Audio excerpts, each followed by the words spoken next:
All right. Hi, foot nerds. Welcome back to Nerd Talk. I'm here with Matthew Gervase today. Before we get going on our topic, I wanted to just say that the Foot Nerds YouTube channel is a place where foot nerds from all around the world, so there's a crew of foot nerds who graduated officially from the Foot Nerd program, and then there's another group of people who were somewhere along in the process that didn't graduate but are still considered foot nerds. And then there's foot nerds by association. In any case, if you are a human who understands that taking off your shoes and socks and creating health at the feet creates a conversation about your whole body health, then this might be the place for you.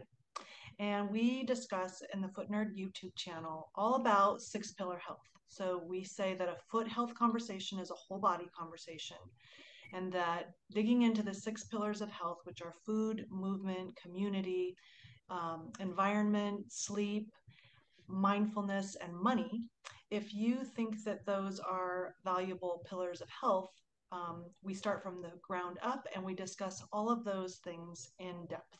So this is the place to discuss six pillar health in depth. In depth. So Matthew Gervasi is, full disclosure, is my very dear best friend on the planet, also my partner, spouse, husband, and he's joining me today. And the topic that we're going to discuss is the nature of having a relationship with the ground and falling, and what that has to do with balance, which we train a lot as foot nerds. And so I'm going to have you, Matthew, if you wouldn't mind. Thank you for joining me. And I would love it if you could just introduce who you are and tell us a little bit about your background and why you consider yourself a foot nerd. And yeah, just tell us about yourself and your background. Okay, thank you for the invitation. My name is Matthew. I am from California. I live in Mobile, Alabama right now for about, it's my sixth year. So I teach at a small college here in the US. I teach languages, mainly French, Italian. I do some English literature. So that's my background. I went to school for that. So I've been teaching here for a couple of years. That's why we're here in Mobile, Alabama, which is right on the Gulf Coast in the southern part of the U.S. I have a long background in sports. I played sports in college, and then after college, I've tried out new sports, and I have just been interested in the idea of how to stay healthy, so you can continue to play your sports, but you can also stay enthusiastic about playing in general and think of it as something that you hopefully have when you get older, and not just this golden era when you're younger, because sports was a very important part of my sense of how I identified myself, and found daily balance and peace and just meaning in life, and then also how I was socialized, how I got to meet friends, how I got to essentially decide how I wanted to structure my life going to college to be a student athlete. So it was fundamental from the very beginning, and that's something that continues to be important, but a little bit harder, I think, to connect to now as I get older. And there's more of a tendency to get, serious about your job or other types of things that come with being an adult, which are obviously important, but trying to continue to make room for those daily play practices, and being able to stay healthy, and having the foot foundation of, of all that.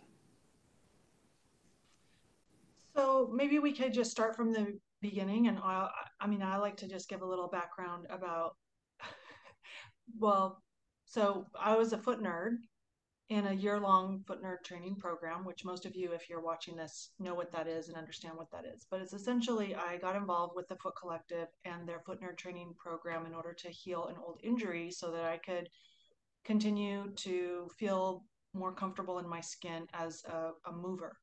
Um, it was a little bit unexpected one Christmas a couple of years ago when I walked into um, our little apartment, and there was a pair of rollerblades sitting in the living room. Now, first of all, we had taken up tennis and were enjoying that. It gets pretty serious if you have a competition background and stuff. And so Matthew and I both tend to like really dig in deep to and getting involved in sports, sometimes to the maybe the detriment of the actual play, the childlike play. So when I walked in and there were rollerblades in the living room, I was very curious. And so that was the introduction that Matthew, once he started rollerblading, he got me into it. But I want to ask you about that because I don't think I would have ever tried it if you didn't bring them into the home.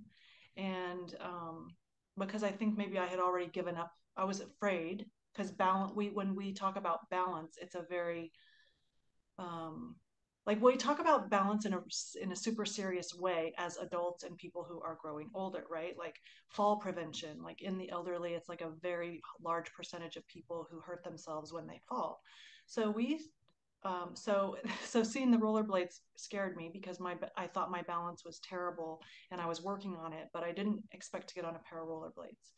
So maybe you could speak to that, like why the rollerblades, and just start taking us down the path of like relationship to the ground and what falling means, because that's a big part of learning rollerblading if you've never done it before, or even if you're revisiting it as an adult after not doing it for many years.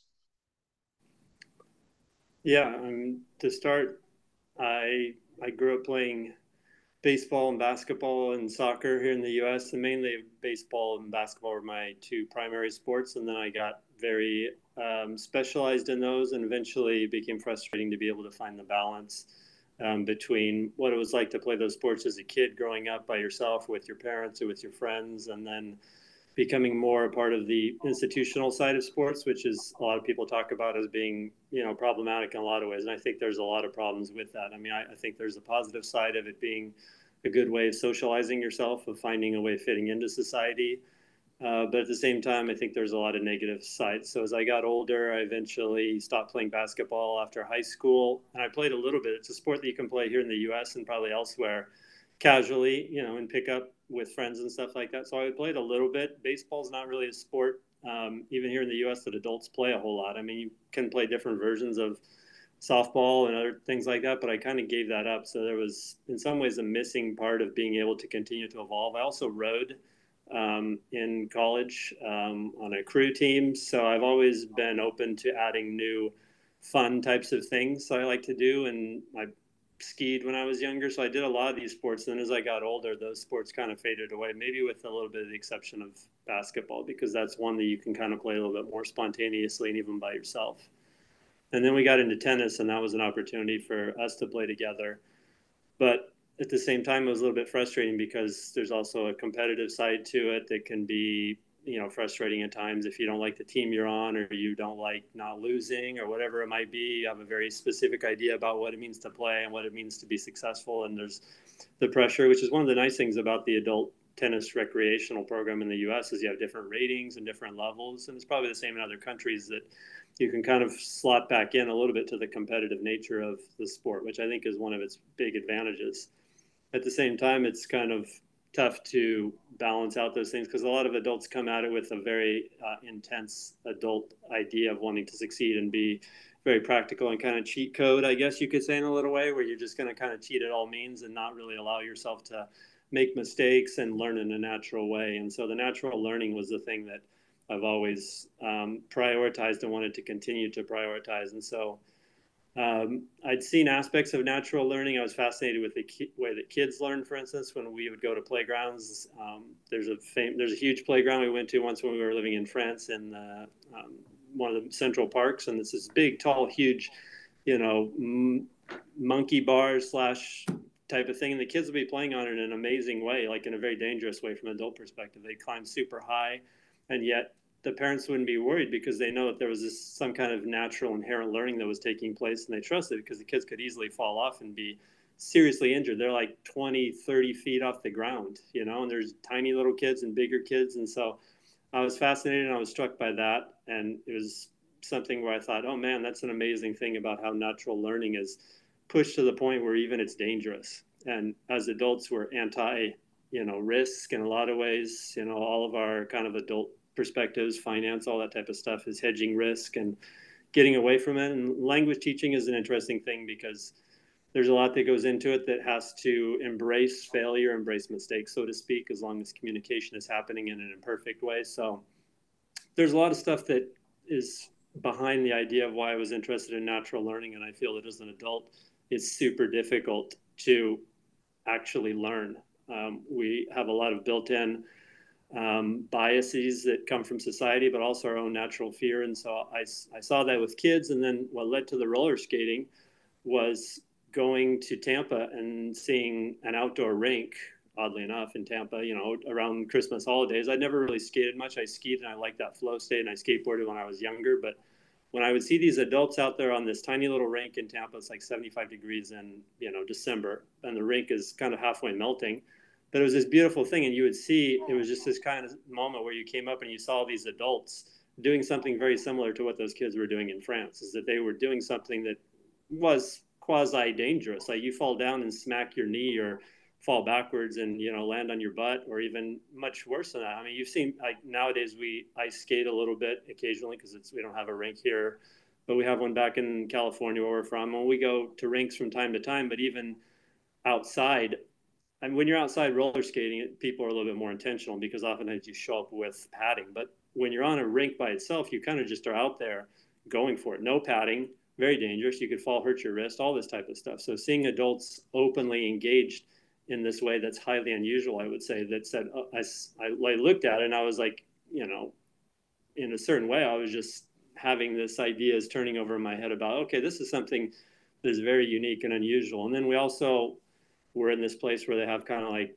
long sidewalks that you could skate along next to this river and spaces. Like we've seen that. And Ruth used to skate a little bit when we were out in Long Beach in Southern California. Like you have these places where you would see a lot more natural roller skating, and where we live now, it's you pretty much drive your SUV everywhere, so it's very difficult to have that. But there was always in my mind, and when I saw that and kind of saw that ability to flow along, and I'd missed in a related way that experience of skiing, which I grew up with and now don't do it anymore because I don't live near it, but also it's insanely expensive. I mean, it's part of the worst aspects of like modern, pay to play American society, in which you find something that's fun and you say, hey, let's charge everybody crazy amount.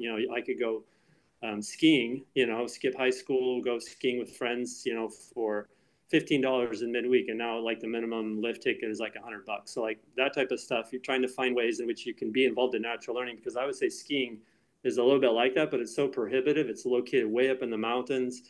It's something that in general is you don't just walk into by chance like you do on a skating rink. So all that was there, and I'd kind of missed that aspect of skiing growing up, which was one of my favorite activities outdoors. I also like the aspect of being outdoors with baseball, and there's this kind of binary that comes with indoor sports like basketball and stuff. But I found all those things, and I was, you know, from there, I decided to buy some roller skates because, for one thing, it was immediately accessible. You could put them on and you could go skate wherever. You could even kind of do a little bit of the ski experience. You could go downhill, which is highly dangerous, but you learn right away when you're on roller skates. The great thing about not being on ice skates is like you're on all kinds of, like it's super dangerous. Like you put it on right away and you're going to learn how to negotiate that experience of fear. And so the experience that was very keen and I've grown to love and accept. And I mainly have moved back now towards kind of like very flat.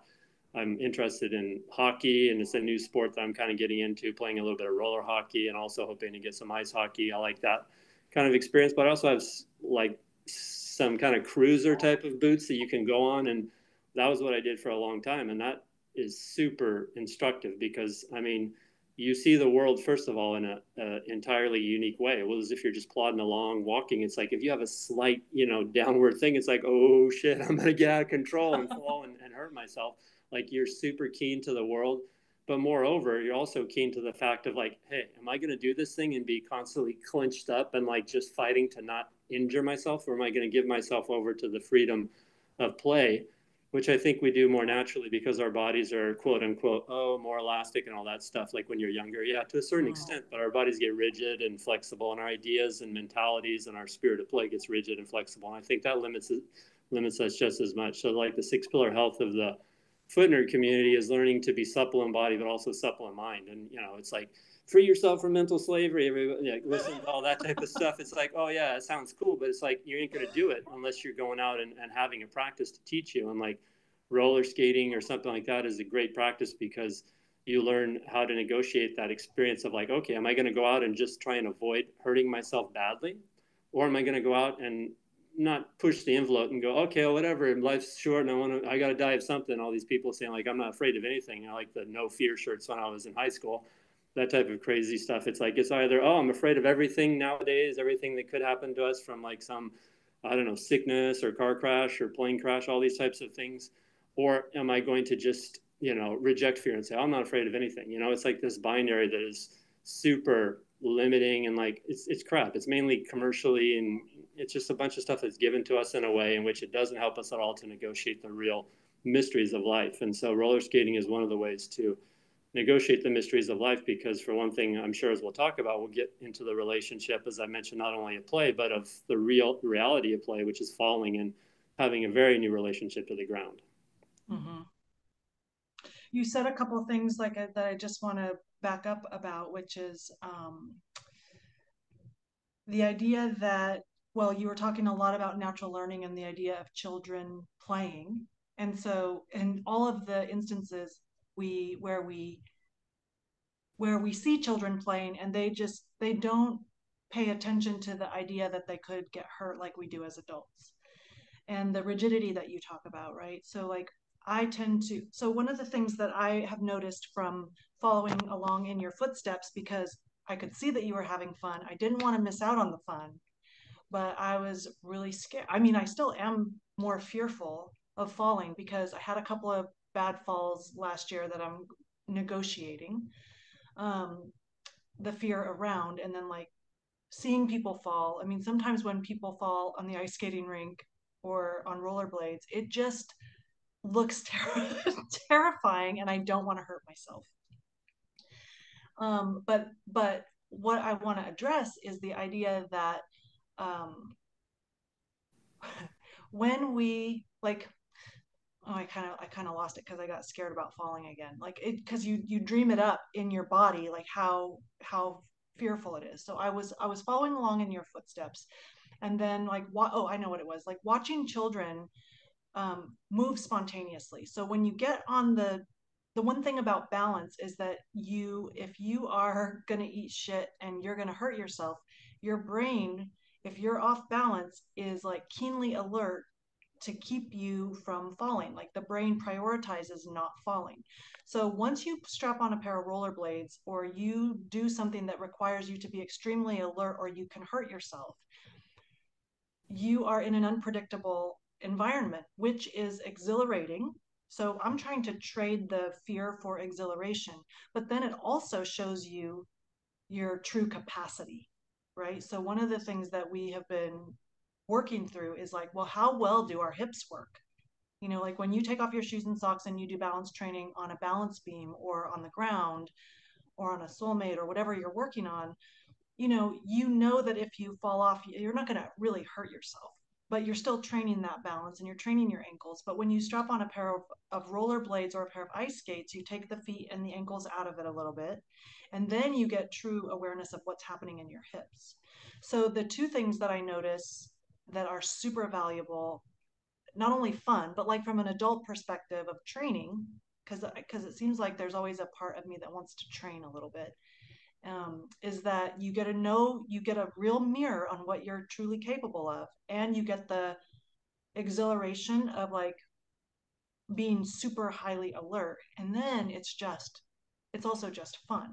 So it forces you to slowly build capacity, right? Which a lot of people I notice in communities that I work with movement wise, um, don't have the opportunity to really know what their true capacity is, or what our true capacity is. When you get on a pair of rollerblades, you know that. So can you kind of, before we get into like the idea of relationship to the ground more, do you have anything to comment on about that?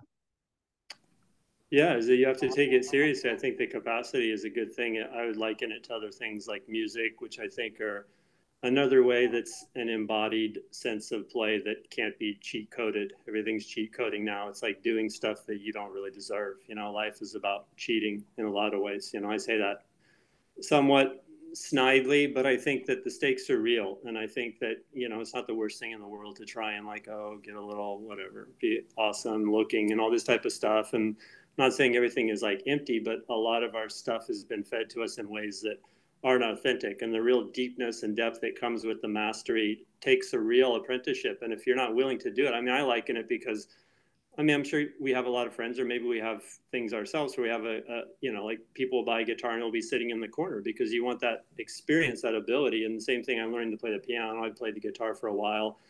And there's ways in which you have to really put in a lot of kind of that training, those somewhat boring hours. Now, they're not boring if you actually learn to appreciate the aesthetic and granular experience of beauty that comes with learning to strike a chord or to play some notes. They're boring in the sense of like being obsessed with like destination and not with the actual journey itself. And with rollerblading, it's the same thing. Is like you better learn to enjoy the experience of being radically open to the world. Like I said, even if you don't get very good at it at first, you're going to be super alert. You're not going to be like bored and like walking along like we looking at our phone, whatever, all that type of stuff in which we can be tuned out totally in a speculative mind space, whatever. That isn't bad, but it's like way overly become the norm for how we live in the world. And my research, whatever, at university is about philosophers who have openly contrasted this idea, which is supposedly, oh, the glory of the life of the mind. No, absolutely not. I mean, go read outside of other types of things. One of the great joys of being a so-called academic is having the ability to read really cool, awesome stuff that is very holistic in the sense of how you think about embodiment versus, my mind and soul and all that type of stuff versus the body and those types of things. So big questions, right? Religion, philosophy goes at those questions, and I think they have a certain depth that can be endlessly inviting over the course of a lifetime, So practices that can grow out of that are very fulfilling because I think they're super necessary and they're denied to us as adults for the most part, is that we're encouraged, like you said, oftentimes, and I think parents even deny kids this, and there's a big gendered aspect too. Oftentimes you look at the research and it's like, well, parents oftentimes are unwittingly overly cautious with their daughters, and telling them, don't hurt yourself. And with boys, they're a little bit, okay, go and learn, that type of way. Not always the case, because I've seen it in different ways. Like there was another instance when we were at a playground in Seattle with our family, and there was this other big, tall, like thing, and like kids were trying to go up this ladder, and you could see them confronted face to face with this like fear, and some of them whose parents had kind of coddled them or whatever, or trying to literally like push them up or say, put your hand here and then put the hand here, and then ergo this will allow you to propel yourself. And it was a total and abject failure. And oftentimes the kids would just opt out, they'd tap out. And then other little tiny kids would shoot up that thing, and you'd see them kind of looking at it, and you'd see the entire social apparatus of what we call both positive and whatever not so positive ways of being involved in, in the generational transmission of values. Older generations transmit values, but they also transmit the baggage that they haven't worked out entirely. And you see that happening in a playground. You don't need to go read whatever philosophy or stuff like that. You literally see it happening, and you can see the ways in which we have to be nimble as we grow older. And like I said, that type of nimble capacity doesn't come just through like thinking your way into it. In fact, I would say you're not going to think your way into it for the most part. You're going to have to practice it. And you don't need to be out roller skating or doing stuff, but you do need to have true deep practices that confront you with your mortality and with the pain of embodied experience. I mean, pain is a real thing, and now we're going through a lot of pain. There's emotional health, like mental health, talked about a lot in a positive way, which also entails like physical health and the question of suicide. All these types of things are deep, important questions, whether you've had them in your own life or you read philosophers like Camus talking about that in times of real distress. Like when we're talking, and I like to look at like the 20th century is full of all kinds of stuff that make our modern experience seem not so, kind of outlier. People are saying, oh, we're living in unique times. It's like, yeah, we are in some ways, but we've always been confronted with really deep things that we sometimes forget about, and then go back to like, oh, life should be this way, and nature should be this, and humans should be that. And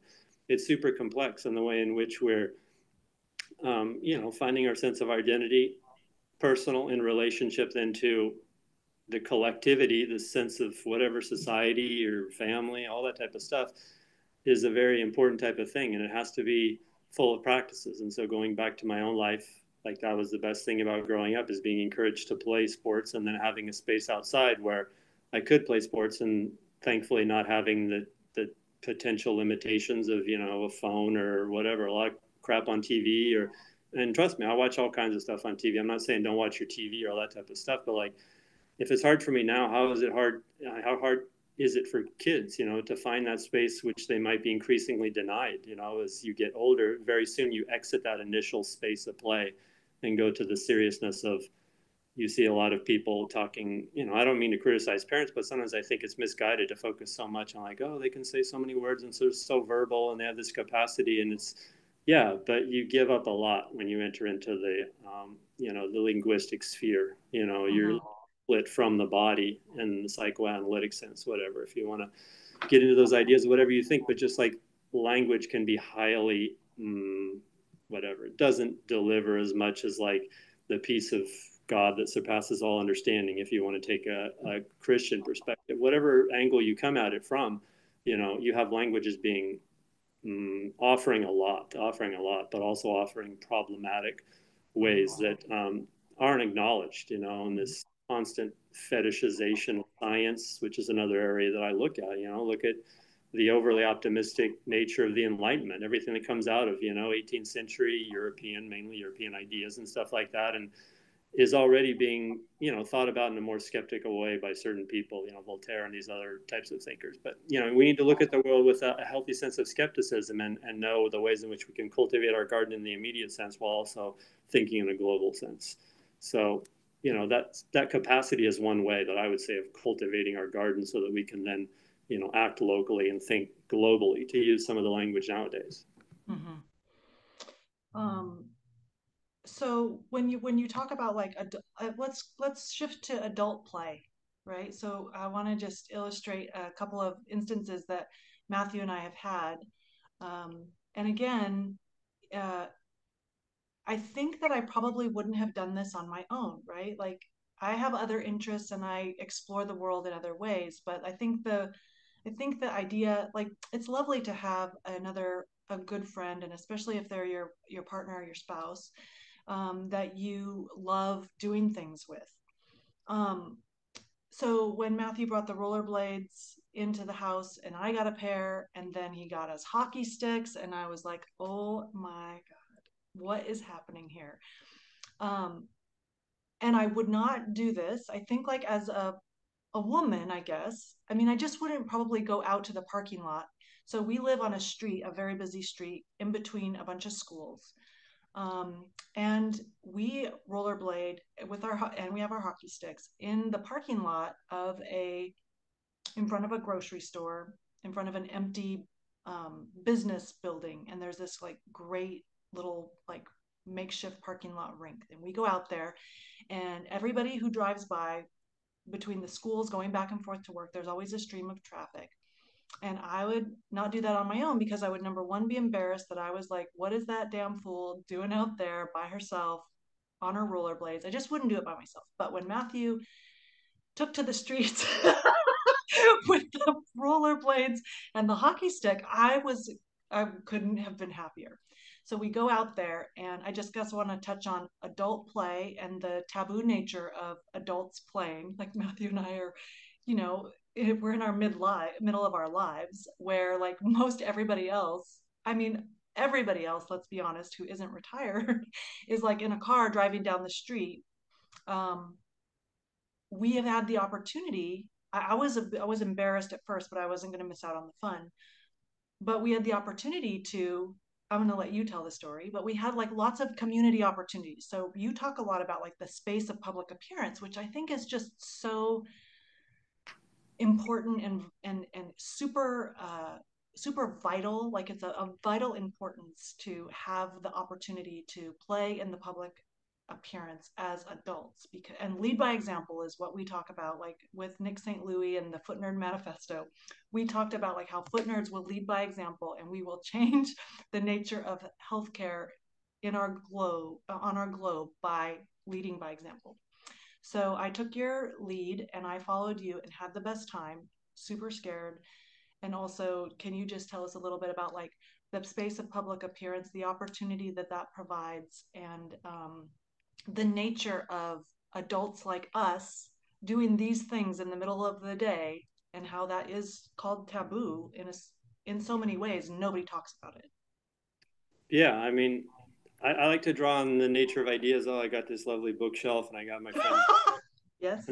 Yeah, and it's this marriage of, or this coming together of, the intellectual and the practical, the ways of the theoretical and the ways in which it's lived out and experienced in a myriad number of granular details that don't always align easily and oftentimes refute and have to be adjusted in regards to the nature of theory. So you have, Freud basically saying, I think Freud's up there on the shelf. I think you can literally see him right there. He's Yeah, he's older. So behind your, yeah, he's next to Carmen, to paraphrase Carmen. Freud, one of the most shameful things you can do in as an adult is play. And there's a sublimation of that into desire of your sexual, social being and all that type of stuff. And if you look at it in the whatever sports sense, it's usually, I would say, filtered into proper modes of playing. Like we live here right now, currently in the southern part of the U.S., which is a very traditional society compared to maybe out west. Even though where I grew up in the Central Valley is not so different, but it's still radically different the West Coast than it is from the South here. And so we have institutional forms of play like tennis, which is a lot of fun. It's become something that we've become a part of. Is these little leagues, and you compete, and you go to your state championships, and everybody, considers that a big type of thing. And I always kind of shake my head a little bit because, I mean, you satisfy that competition thing, and there's a lot of things that I don't care to compete at in a serious way, even though just trying to execute a turn or to play a simple piece of music, you're highly intentional, aka competitive, and you've experienced a lot of frustration. And so all that comes down to the ability to continue to be kind of playing in a way and being able to balance that out. So that's getting back to the idea of why the roller skates came in, because for one thing, you need somebody to play with in tennis for the most part, even though you have a ball machine and this type of stuff. But just playing like with Ruth, you need court space, you need these types of things, just like with the mountains. And so that's another reason why I bought the skates, is to have more of a freely flow state kind of play that, people like, if you read Born to Run or something like that, it's like the joy of going out and running and just like letting loose. And I've never particularly had that. I'm not somebody who would run naturally. It's not been a practice that I've gotten into, but going out and skating is something that I can do. For one thing, just like running, you literally just put on a pair of shoes. Here you put on a slightly different pair of shoes, and you do need some paved over space, which is kind of interesting because living in the city and kind of being tied to that, because we don't own a car, which is another important and fascinating thing about the nature of how you move through the world. So we don't have a car, so we're limited on where we can go to. They have some outdoor rinks near us, but for the most part, we just walk over to the parking lot. And before we ever did that, we would skate along the sidewalk, and it's a space where you see people driving by constantly. So people are always saying, "Hey, I saw you roller skating. I saw you doing these types of things," and you're in the space of public appearances. The philosopher Hannah Arendt would say, who is keenly interested in the notion of how social becoming and the transmission of values, right, particularly in Nazi Germany, and how those things go awry in a very intellectually advanced and cultured state, and because of certain values and the notion of the relationship to the collectivity, and how you kind of purify and create an aesthetic vision of how you want a future that's kind of perfect in a certain way, that can go very horrifically wrong. So she, in the aftermath of that, spent a lot of time in the U.S. looking at the American student protests of the 60s, and came up with this idea of like individual becoming, individual sense of identity. In particular, the notion of happiness is not something that is so individual after all. In fact, it's tied to a political component, which means that you can only be happy, in her thesis, and I would say there's a lot to it, by being with others, by participating with them and creating a social futurity, creating the potential for stability, as opposed to being by yourself and all that type of thing. You literally procreate, and not only that, but you kind of, just by showing other people the example of excellence in the space of public appearance, you inspire the continual growth, not just of the child, but of the social values and all the social practices that keep a society functioning and dynamic and healthy, as opposed to turned inward and potentially fascistic and whatever, totalitarian and all those types of things. So her notion of the space of public appearance has been highly important to me, and it's not something that I necessarily like, because in the Freudian sense of always being somewhat taboo and doing things that nobody really does here, I also have the advantage of having come from California, lived in Southern California, lived in Santa Cruz, which is full of hippies and all other forms of queer modern common spaces, which are to say not, super patriarchal, heteronormative, whatever, this type of thing. There are other ways of thinking about, oh, who do you count as the models of a society, and if you're gay, for instance, or whatever, or you're not following certain social values in the kind of way that you think, oh, have the kids and buy the house and that type of stuff. I'm not Mhm. saying super crazy, but opening up a space, and I'm not saying any of that stuff is, super crazy, whatever, but people hear certain terms and they're like, what is he talking about? It's like, I'm just trying to use these ideas in a way to think about who gets to show different ways of being in the space of public appearance. Because in the space of public appearance, I would say, just like with those small kids on a playground, not to naturalize it and say that's the most whatever perfect or that's what's Mhm. always going to happen, but it seems to be that there's a lot of possibility for being in that space, as Hannah Arendt would say, of naturally wanting, hey, I can climb higher. Let's see if I can climb higher than you, and maybe you can swing on the rope better than me. And we're kind of learning through this spirit of competition, but also through mimetic examples of learning, which is the predominant way. I'm in education and highly interested in pedagogical theories, which continually tell us that abstract thought is way overestimated as something that we do a whole lot of. To abstract yourself from the world, in fact, is highly alienating and lonely and counterproductive in a lot of ways. And yet we value abstract thought, abstract thought. No, you teach certain, you basically learn by the way that society shows you how to be in the world. And there's something that is very positive about that. And at the same time, when you can balance out a little bit of the theory, on the other side over there with the practice, then you have something that is highly productive, but, there's all kinds of ways in which it's gone awry.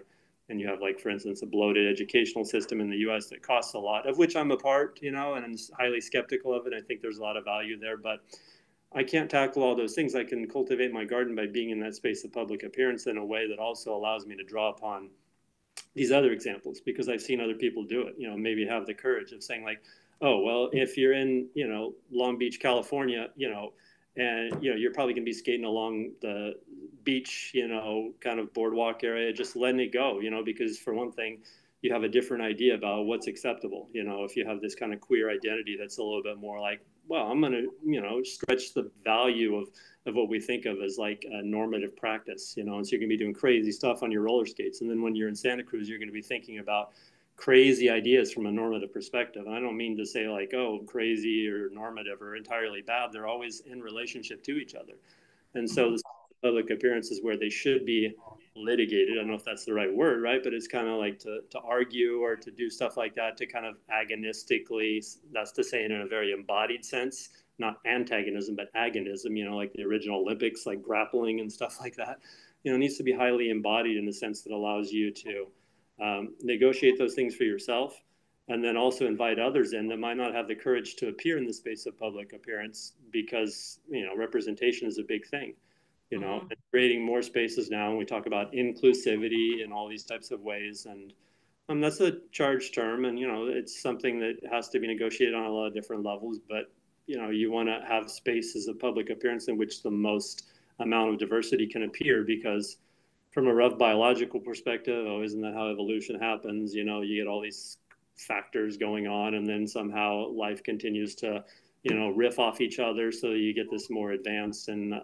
increasingly complicated but elegant way of being in a world that continues Mhm. to just be dynamic. And oftentimes now it's so dynamic, both on the cultural but also on the natural level, that it scares us, and we want to stay put and stay inside and create interior versus exterior spaces, whether it's our homes or our ideas, And I've been fascinated by interrogating or really examining those ideas closely, like thinking about interior versus exterior. Also thinking about then how much time do we spend inside, which is a constant challenge. It's one of the reasons why, damn it, go outside and skate. I mean, whatever, because we spend like what 90% of our time indoors, and I'm an academic, and it's super challenging, and I can kind of get away with more stuff in the sense of I don't have to be at my desk like a banker might or something like that. I have more time off, but even then I'll stay indoors watching television, watching other people do awesome things with a baseball or a basketball or a hockey puck. So those ideas of the space of public appearance, I think, are things that allow me to stay sane, because a lot of people think, well, why are you out doing that type of stuff?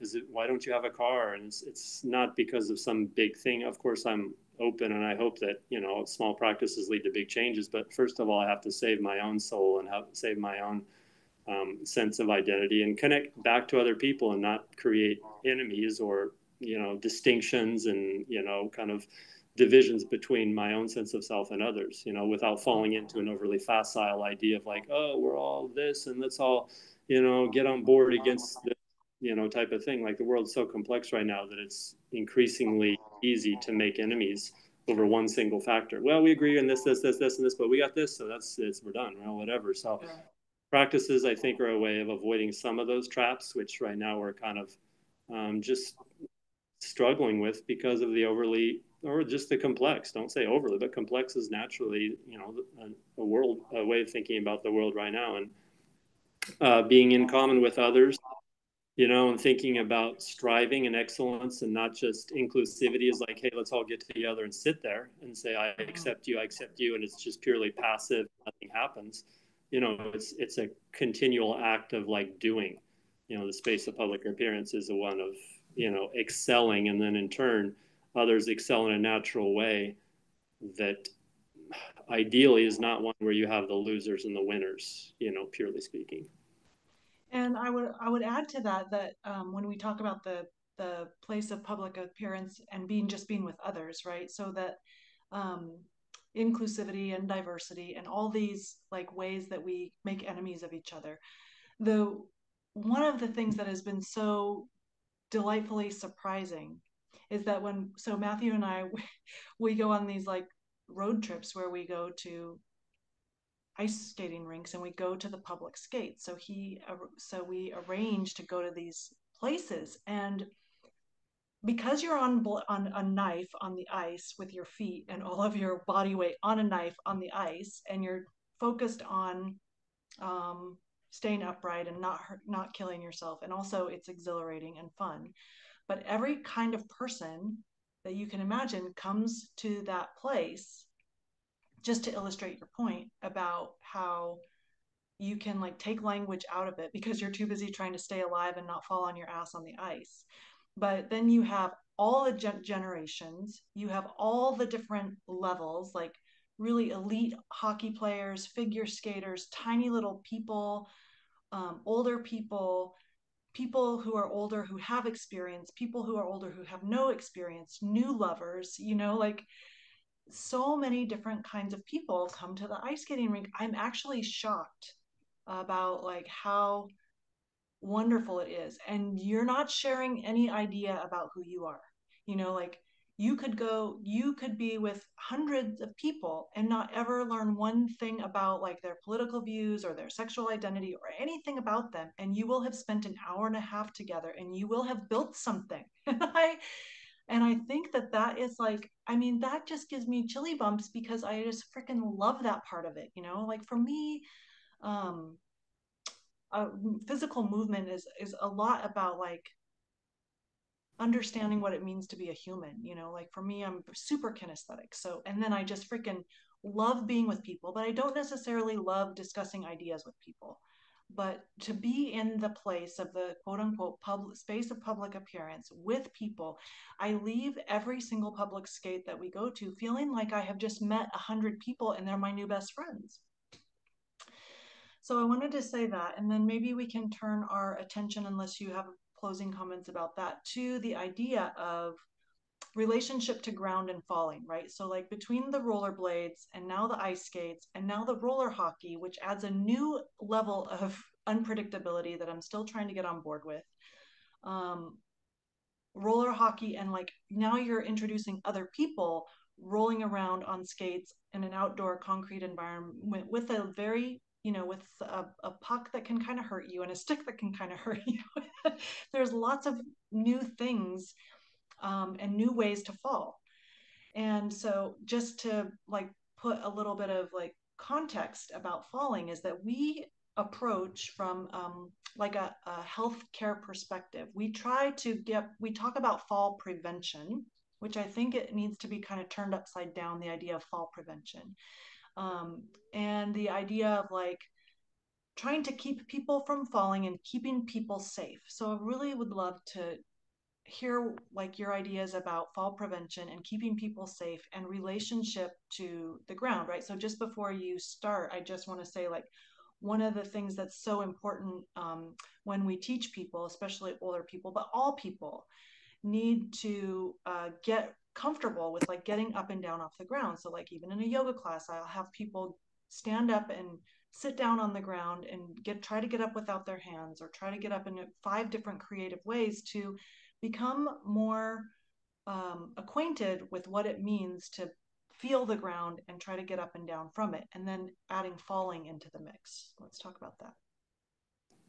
Yeah, if you look, well, first of all, if you talk about falling, I mean, the part of the foot nerd program that's good is like getting comfortable with the ground, because the ground is taboo as well. You know, the ground is for kids. Ground is for being down there. As soon as you're not on the ground, then you get stiff and you lose all that suppleness in your body, and then you're like, oh, my back hurts, all this type of stuff. But it's also your ideas that get supple because you just sit all the time.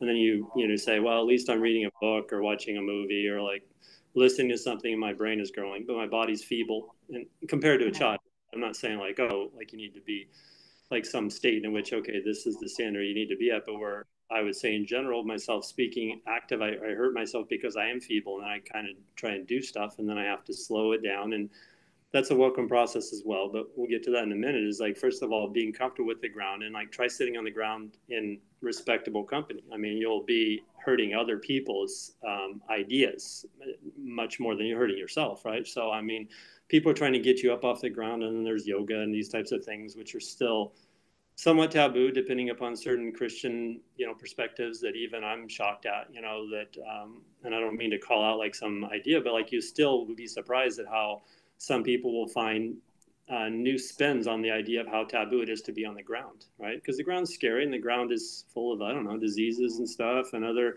types of things. And it's also very difficult to get up off the ground, like I said. And then like, if you look at the foot nerd community, it's very critical of like the fixed nature of sitting in chairs.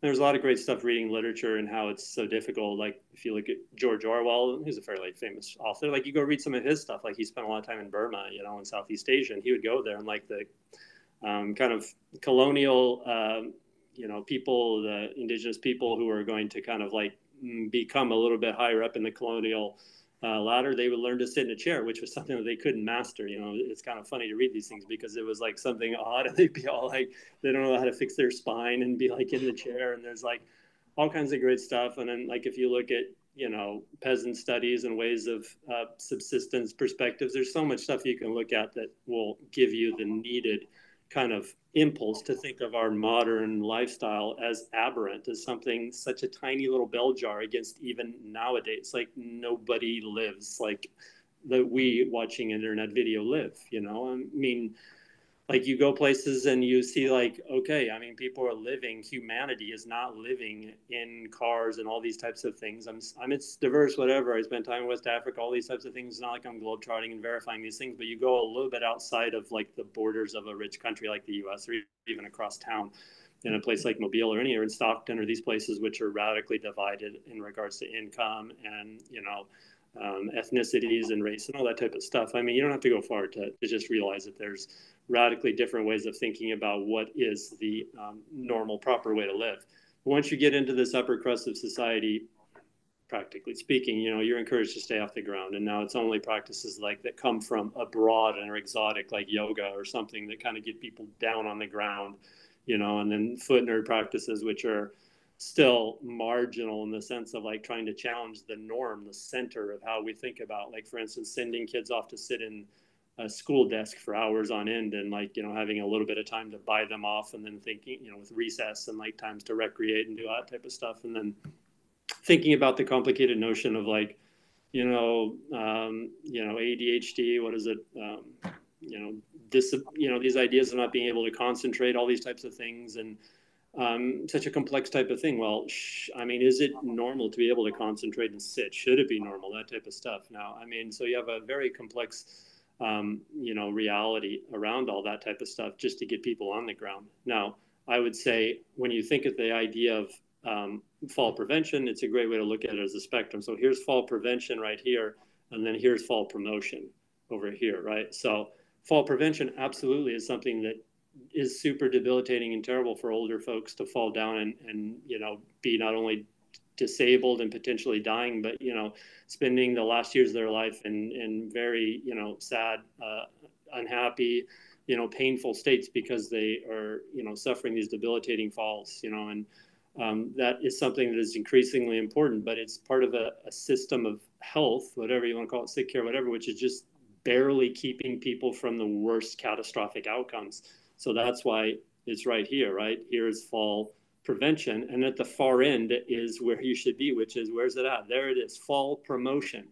And that's where we need to get to. And I'm not saying it's going to start in a day. You're going to need practices, and you need to get on the ground like Ruth talks about. You're going to need then, first of all, to get safely to the ground, which for many people cannot happen. It's like to get down on the ground is a fall. You're not going to be able to lower yourself controlled manner to the ground or sit on the ground. Even though I had relatives, older grandparents, little tiny Portuguese American grandmas who would be on the ground in their late 80s. And, you see other societies in which people's joints are far more supple and used, and like whatever, all that type of stuff comes from the way in which a society kind of forces people into certain postures.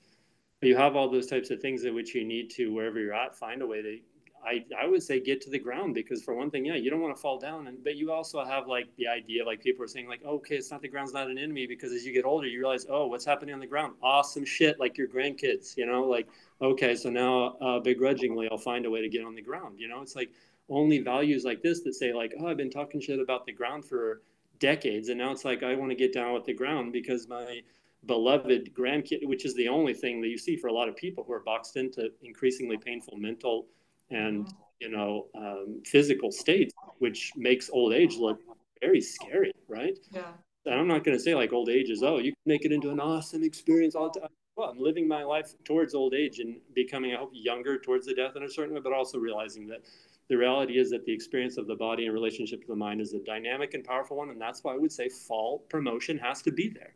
It has to Yeah. be something in which you negotiate those ideas so you don't romanticize old age. Oh, it's so nice to be the wisdom of old and all this type of stuff, or be completely critical. Look at all those old folks who can't do shit and they're like, got all this money and they can't even get down. The only thing they care about their grandkids. Meanwhile, they effed up their, kids who were growing up, all this type of stuff. You see these weird things of generational ways, but just to draw that type of thing is like I get caught in those ways of thinking. But then you see that finding ways of promoting ground living, it happens in natural, spontaneous ways. And one of the natural, spontaneous ways is when the grandchild is there, which seems to be quasi universal thing. Not everybody wants Yeah. grandkids or like grandkids, but a lot of people do that I've seen, and they naturally want to be on the ground. So that, and then other, kind of very marginal experiences kind of get them on the ground, where there's a whole pleasure associated with being on the ground and not having back pain and not having joint pain and not having all this other type of stuff, which is entirely normal. And to me, then leads into medicated ways of taking away pain and thinking about the body as a source of like pathology purely, as opposed to a sense of, oh, youthful pleasure when it was back at this and now it's gone and now it's just pathology. And so fall promotion is a great way to think about the body, not as like, oh, some awesome space in which it's always, oh, it's so great to be young. Well, it doesn't seem to be great to be young. All these kids like telling, like you see them suffering with all these this mental like anguish and all this physical pain and all these types of things. So not to romanticize it in that way, or to think about being old as being like super, oh, it sucks, all this type of stuff. But negotiating it at every point of your life to think about it as something that is highly complex, highly unique, has to be lived out. And by thinking of, for instance, getting onto roller skates or learning how to fall and develop a robust practice of fall promotion. And I would say it helps when you're young to be falling a lot. Like when you see kids out there, occasionally they'll fall, but generally they don't fall and like die. I mean, they can happen. Like you can die doing all kinds of stuff. You can die easily in a car, which nobody blinks twice at. Like you could fall and hit your head. And like, do I always wear a helmet when I roller skate? No. I mean, you kind of control and learn to be fairly free in a certain way and think about there's 99% chance I'm not going to die hitting my head, just like it's more like, but there's all these ways in which you start to think about, oh, what is risk in regards to reward and pleasure? And you enter into a whole new way of thinking about the body and how you can experience pain and also pleasure. And those things have to be negotiated with a deep sense of reverence and a deep sense of practice and a deep sense of, intentionality. So it's not Mm-hmm. like, oh, I get older. It's like, and I cultivate whatever my mind or my spirituality, all this type of stuff. But you got to be cultivating your body and not just making the muscles stronger. You have to be cultivating the mind body connection so that it's play based, you know? And that can Mm-hmm. only happen with practices like learning how to fall. And those practices have to scare you. Like books like Walking in the Dark or learning about the mystery of like what the enlightenment supposedly gets rid of, because the enlightenment is like, okay, shine the light on things and then therefore you don't have to be scared of them anymore because reason will take care of it.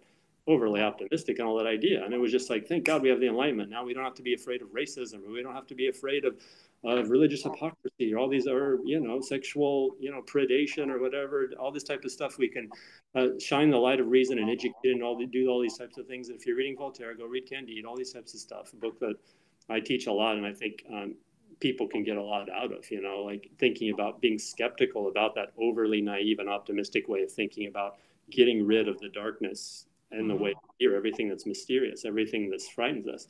You're not going to do it. I mean, the alignment is one, facile attempt to do it. And the way in which you need to do it is through a robust practice. Start young.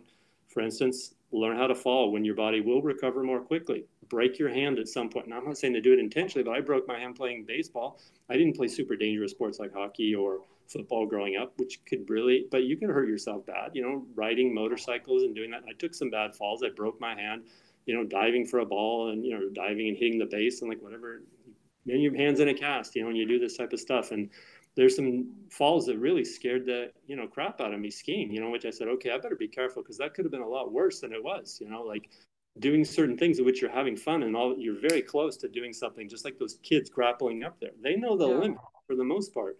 And as adults, we can know the limit, but even then we can be arrogant in a sense of our adult mastery. And so it's a good way to constantly reconnect to the fact that don't be too much of an adult. Be a kid in the sense of not just like innocent, all this type of stuff, but no, highly, highly keen and in tune with, like you said, to the ability, like I'm the future of humanity as a child. There's still a reason to be alive. Whereas you get older, you're like, well, I got to pray or something because there frankly is no biological reason. I'm not trying to be flippant, but sometimes the ideas seem a little thin because there's no biological marrow to kind of remind you that like my body is still highly necessary for this here condition we call human being.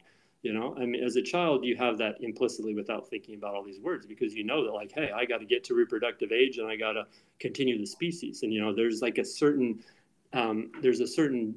implicit mastery that is there. Like for instance, when they climb very high up on the thing, and you very rarely see them fall. I would say an adult is going to fall because arrogance of adult and the arrogance of overly naive and optimistic ideas, which turn out to be catastrophically wrong, say for instance with the Enlightenment, or say for the instance with totalitarian thought, whether you're a leftist or on the right, Nazi Germany or Soviet, all that type of stuff. You can go wrong on both levels.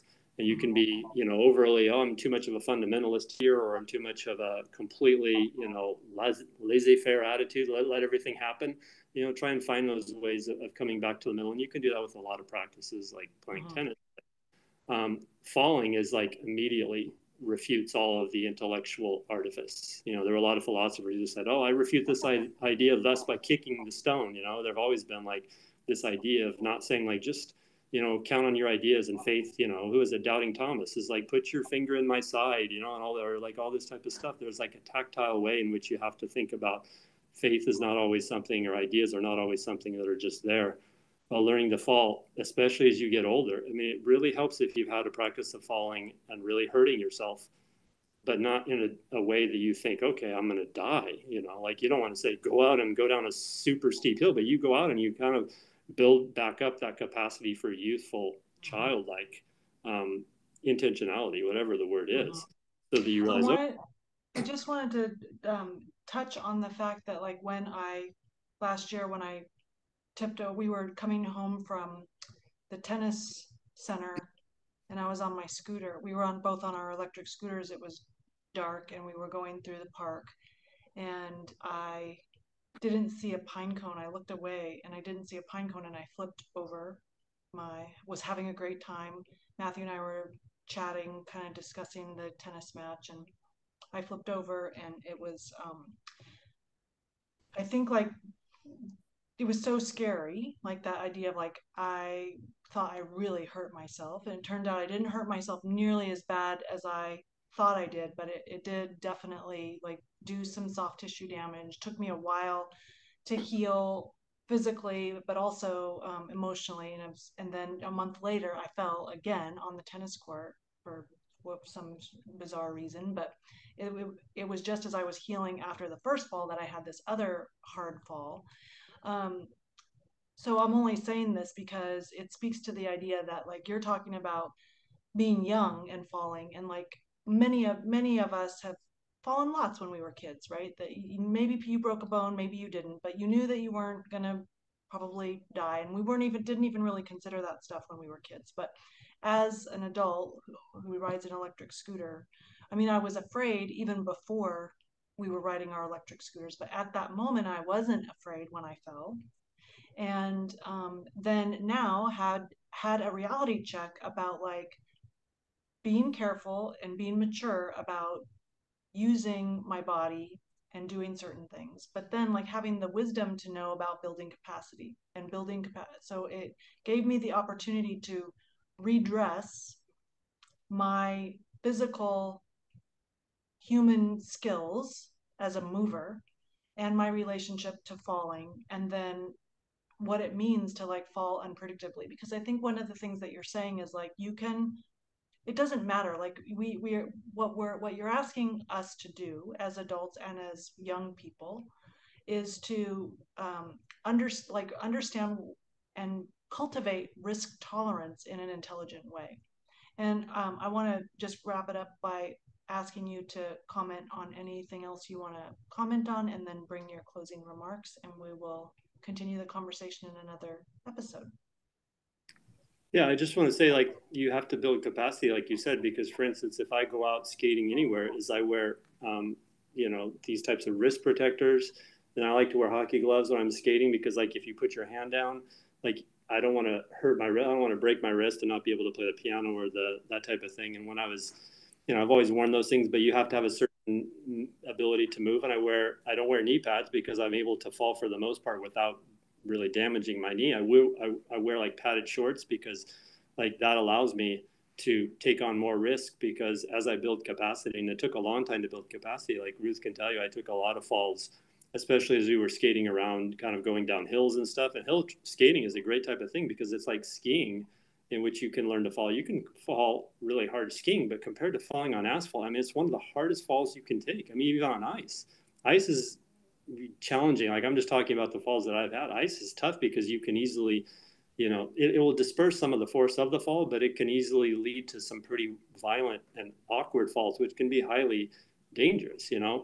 When you're out falling on asphalt or cement or something you're skating on, it's a tough fall because there's no dispersion, of the force because you come down and it's very hard. So you need to build that capacity, which we did when we were in Tampa. Go very slow and like I used to wear knee pads and I still wear elbow pads for the most part. And I wear with these types of things, 99% of my falls are relatively at this point pain free. I mean, over the point though, I would say 80% were pain free. I mean, 20% Mm-hmm. hurt a lot and scared you, like that type of. Mm-hmm. But I would say that risk is not something of like, you just have to be badass and go for it. You have to be super bold. No, you have to be super intentional. You have to look at the world with the the clarity of a child because we're Yeah. so lost in our ways right now. And so it's like the supple quality of our mind, which then gives ourselves the supple quality to slowly build capacity, like you said, because as you move towards these ideas that we have as adults, when we think about, okay, I want to not be afraid all the time. Well, it's like I also want to promote awesome forms of pleasure. Yeah. And if you're going to have radical forms of pleasure, you're going to have some form of risk there. And it's being able to promote that with such a dynamism that you can really move towards the promotion of pleasure while at the same time realizing that I'm limiting risk by becoming more capable, like you were saying, capacity building. And that And in I turn think, allows for this type of,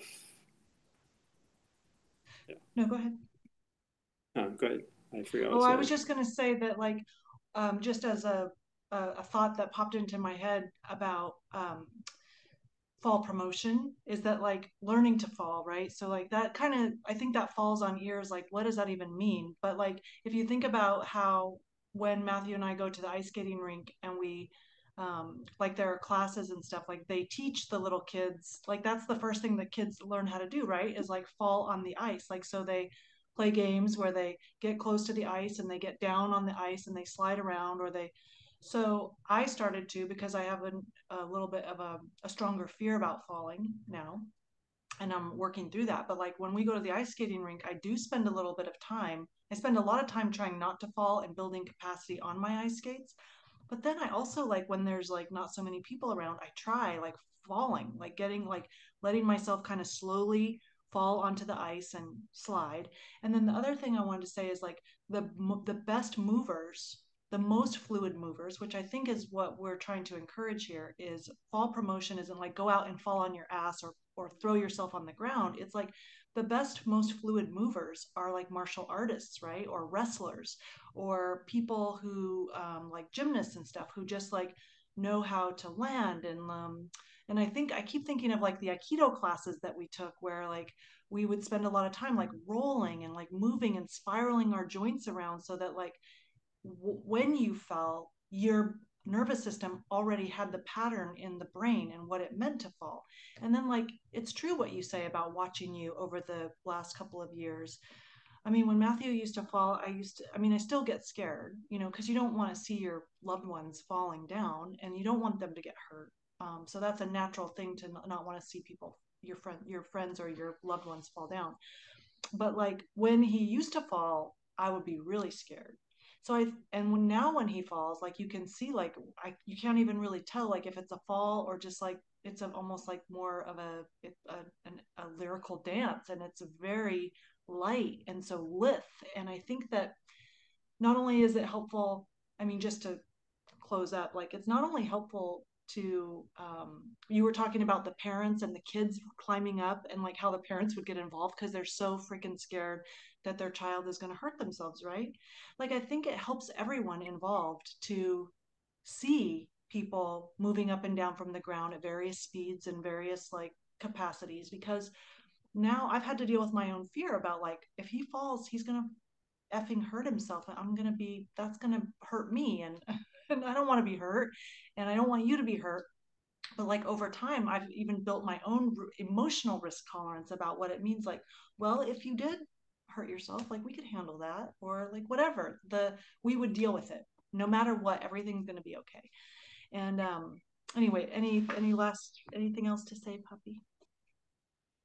No, I think that's the idea. Is like it's a polemical thing to say promotion, but I mean you have to push back against the weight of our ideas, because it's all about, oh, everybody knows the word fall prevention. I mean, it's like, oh, everybody knows that. That's a positive thing, right? No, I mean, decontextualize, yeah, at the extremely feeble state in which many people are in. I mean, we need to, I mean, not everybody should be falling. I mean, like you said, like when you fall, it's a long practice. So for us to sit here and like talk about it, I mean, it's decontextualized, it's abstract. It's like go out and say, okay, do you want to learn how to do that? Because people admire that type of thing. What does it mean to skate? Like I would see people skating across, and you see people doing it better and better.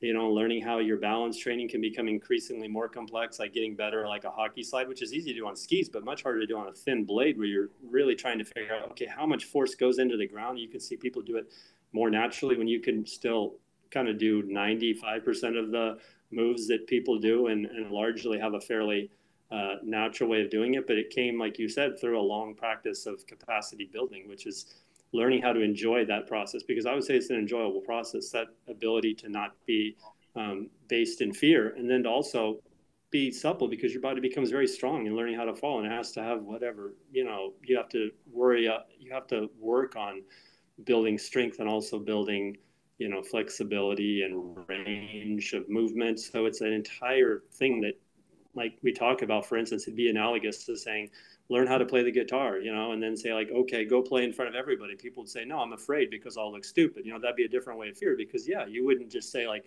I really love the guitar and I love the sound of how awesome people do it, but that's the only fear that you would have. You'd have to say like, if I'm going to give a performance in front of, I don't know, even 10, 15 people, I have to really get down with capacity and do stuff that most people don't want to do. They simply love the sound of music, and it's great. But to feel like, what does it mean to make that music? And even making music is a complex thing. It's another great practice about how so many musicians and even athletes, like let's just take musicians, produce a beautiful sound, but often with a debilitating sense of tension, especially in regards to practical realm, the relationship of, for instance, guitar or piano playing, which are the two sport instruments I'm most interested in regards to tone and how we're thinking about creating tone with touch and how the intensity of the touch, but also the way that we hold um, certain stress patterns and certain tension patterns.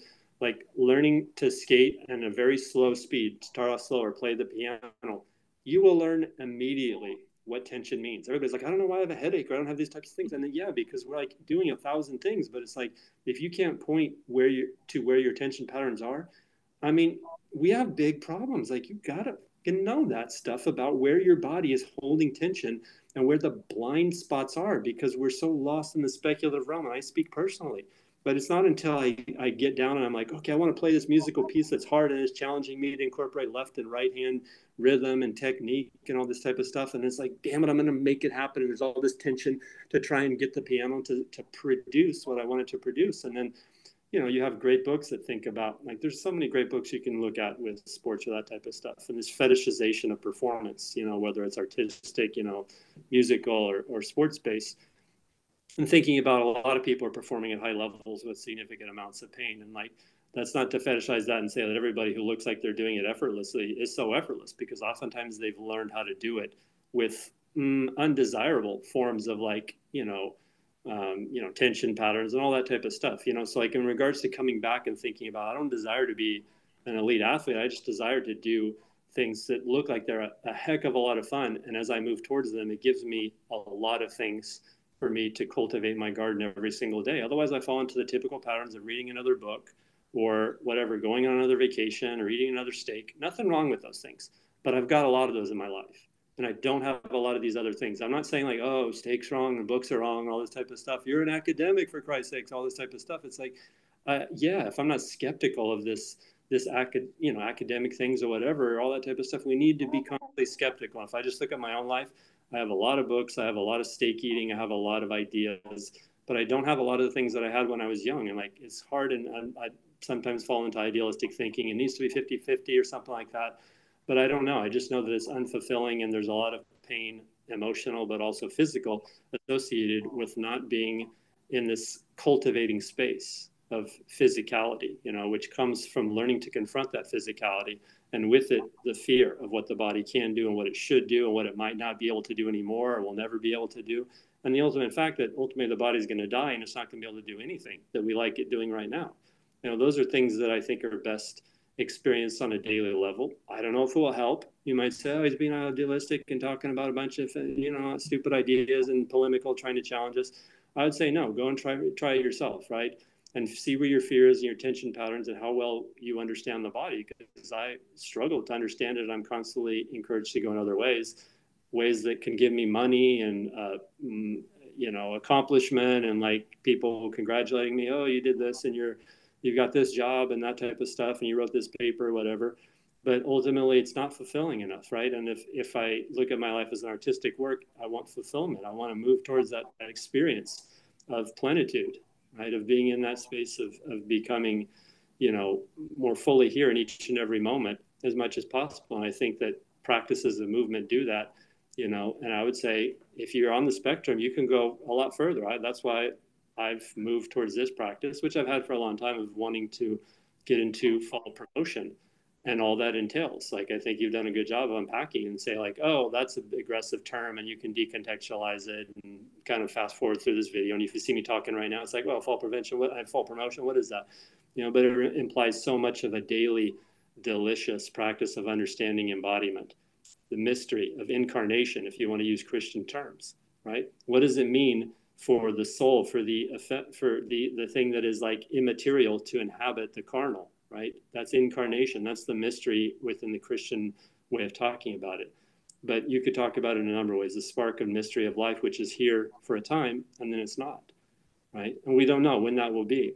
And so fear is a great thing. And like now it changes my nature. Like I'm not very scared to fall. In fact, I mean, I don't like the thing I dislike about falling. Occasionally there'll be falls that will scare me and will push me back and say like, oh, I don't know if I'm going to be able to enjoy my pleasure, because I know that sometimes that difficult move, which I'm trying to get better at, it could end up in a pretty awkward fall, which can sometimes jam the shoulder or something. But for the most part, it doesn't happen so bad. Like I've got good at falling and I've got the necessary padding to allow me to be, confident in that type of thing. But like as Ruth said, a lot of times I just don't like to fall in front of everybody. Like it's already freaking weird enough to be out skating in a parking lot. But if you take a fall and everyone's like looking at you at the traffic light or whatever, you're like, oh crap, now I thought I was like showing how to like live a different life. And they're just like, hey, look at that guy over there just falling or on. What is he doing? He's skating. That's stupid. No, I'm not saying that everybody does that.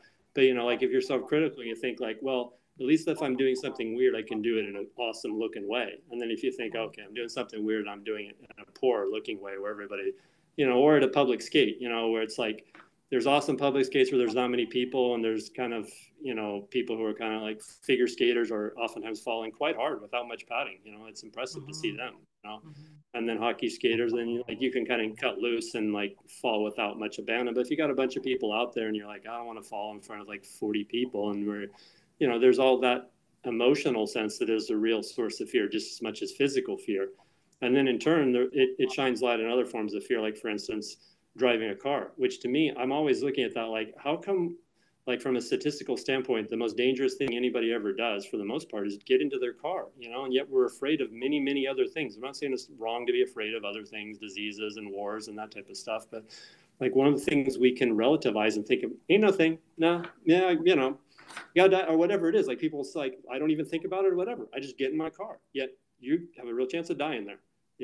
Not only that, but being effed up big time, like seriously debilitated, much more than you ever will skating down the street once you learn how to fall. People, isn't that dangerous?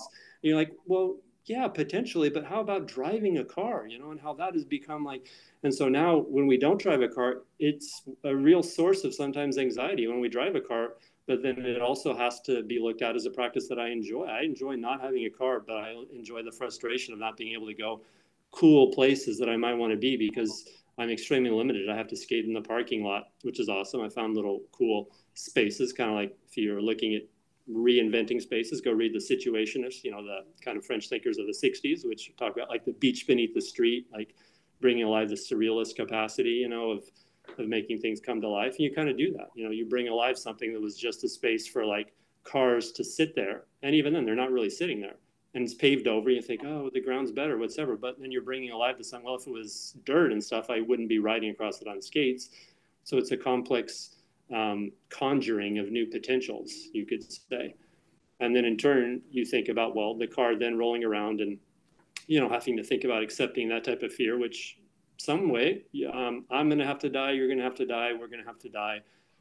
If I'm really doing it with an intentionality, like saying, okay, we're going to Biloxi to go to next weekend, probably, to watch, a minor league hockey game, and then maybe go to this little casino, Beau Rivage, and like go to a little restaurant we like, and, go to this little beach that's kind of like, kind of weird by American standards because it's like it's not like super awesome. Everybody doesn't go there that has tons of money and stuff, and all these small little pleasures, and like kind of saying like that's cool and it's an hour away, and yet it feels weird and it feels super aggressive and like unnatural to be in a car rolling around always worrying about getting in somebody's way and then them being mad as hell going by you because you happen to get lost for a moment in just the joy of driving around. They're about to like run you off the road because you're whatever, that type of stuff, or the fact that maybe you will crash and you will die and that type of thing. But like it's something that then you have to start to think about. This is a fairly unnatural type of thing, which for everybody is naturalized, the experience of riding in a car where they don't even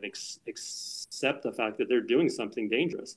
And then in turn, I think you get into bad faith types of things like saying, well, it's totally unfair that he or she died in a car accident.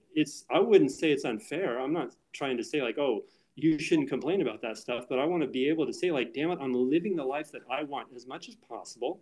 Not everybody has that privilege, but at the same time, privilege is a slippery thing. People have it in different ways. And if I say like, I'm having this enormous freaking privilege to say like, I'm going to put it on the line, and take a car ride there and maybe I'll get, run off the road or whatever and die in a car wreck. Well, whatever, people are always like, don't you, like some people say, yeah, you shouldn't be eating steak or whatever, you're going to die. And like, I got to die of something. There's that like machismo type of thing, which to some degree is true. You do got to die of something. So be clear about what you're going to be injured or die about, and start to get into it and say, like, this is so awesome and it gives me so much pleasure that this is a chance that I could fall skating and hit my head. And I'm keenly aware of that, just like as the child is, I think, keenly aware, but it is a possibility.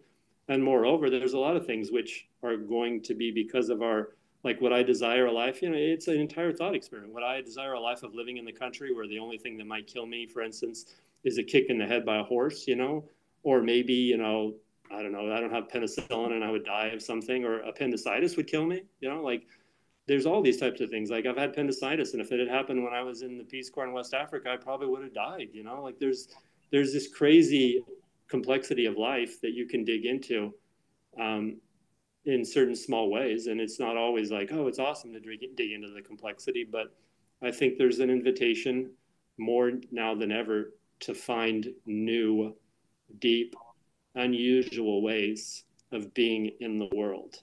And so that's how I would end, is saying, give it a shot if that works for you, and enjoy building capacity as you move towards not just fall prevention, but fall promotion, if you desire.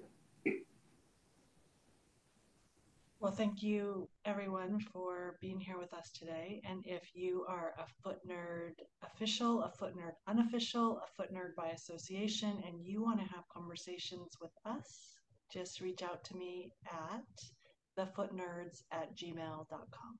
And we'll see you next time. Ciao. Bye.